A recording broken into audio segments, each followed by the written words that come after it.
নমস্কার বন্ধুরা, SB academic সেন্টারের প্রত্যেকটা ছাত্রছাত্রীকে স্বাগত। আজকে আমি একাদশ শ্রেণীর সেকেন্ড সেমিস্টার সাজেশন নিয়ে আলোচনা করছি এবং সেকেন্ড সেমিস্টারের যে প্রশ্নগুলো গুরুত্বপূর্ণ। তো দেখো, এটা কিন্তু 2025 সালের সেকেন্ড সেমিস্টার সাজেশন পলিটিক্যাল সায়েন্সের, ঠিক আছে। আমি এখান থেকে মাত্র 10খানা কোশ্চেন সিলেক্ট করেছি, যে প্রশ্নগুলো কিন্তু খুবই ইম্পর্টেন্ট। আশা করি এই 10খানা প্রশ্ন পড়লে তোমাদের কিন্তু যারা পল সায়েন্সে খুবই দুর্বল তাদের জন্য কিন্তু এই সাজেশনটা করা হয়েছে। আশা করি এখান থেকে কিন্তু তোমরা কমন পাবে।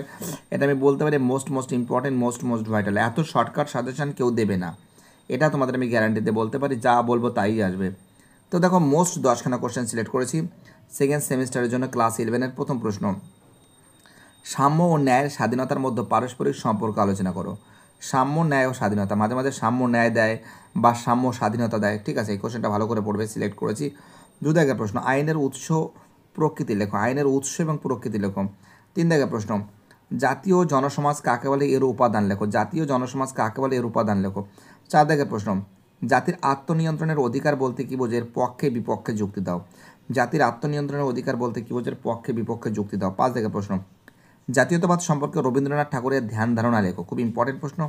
জাতীয়তাবাদ সম্পর্কে রবীন্দ্রনাথ ঠাকুরের ধ্যান ধারণা লেখো। 6 দাগের প্রশ্ন, গণতন্ত্রের সুবিধা অসুবিধাগুলি উল্লেখ করো বা সাফল্য লেখো। দেখো দেখো গণতন্ত্রের সুবিধা মানে সাফল্য। গণতন্ত্রের সুবিধা অসুবিধা লেখো, ঠিক আছে। এবং এর সঙ্গে গণতন্ত্রের সাফল্যটা দেখো সুবিধার মধ্যে পড়ে, সেটা ভালো করে পড়ে যাবে, ঠিক আছে। কি বলছে বুঝতে পারছো? তো দেখো, এবার আমি পরের প্রশ্নগুলো দেখাচ্ছি তোমাদের। প্রত্যেকটা প্রশ্ন ইম্পর্টেন্ট, প্রত্যেকটা প্রশ্ন ভাইটাল বলে আমি মনে করি, ঠিক আছে। দেখো, এবার আমি তোমাদের পরের প্রশ্ন, এটা তো জাতির আত্মনিয়ন্ত্রণ অধিকার আমি ইম্পর্টেন্ট বলে দিয়েছি। পরের প্রশ্ন, রবীন্দ্রনাথ ঠাকুর বলেছি। 6 দাগের প্রশ্ন, গণতন্ত্রের সুবিধা অসুবিধাটা বলেছি। 7 দাগে কর্তৃত্ববাদ ও সর্বাত্মকবাদের সুবিধা অসুবিধা লেখো এবং এর সঙ্গে বৈশিষ্ট্যও পড়বে। বৈশিষ্ট্য এবং পার্থক্য, বৈশিষ্ট্য পার্থক্য সবই পড়বে, ঠিক আছে। বৈশিষ্ট্য পার্থক্য সবই পড়বে। 8 দাগের প্রশ্ন, ভারতের সংবিধানের স্বাধীনতার অধিকারটি লেখো। 9 দাগের প্রশ্ন, ভারতের সংবিধানের মৌলিক অধিকার এবং রাষ্ট্র পরিচালনার ক্ষেত্রে নির্দেশমূলক নীতি এবং মৌলিক অধিকার খুব ইম্পর্টেন্ট। এবং 10 দাগের প্রশ্ন, নির্বাচন কমিশনের কার্যাবলী এবং তার সঙ্গে ব্যর্থতাটাও লিখবে, ব্যর্থতাটাও ভালো করে পড়ে যাবে। তো দেখো, এই মাত্র 10খানা কোশ্চেন সিলেক্ট করছি। 10খানা কোশ্চেন 100%।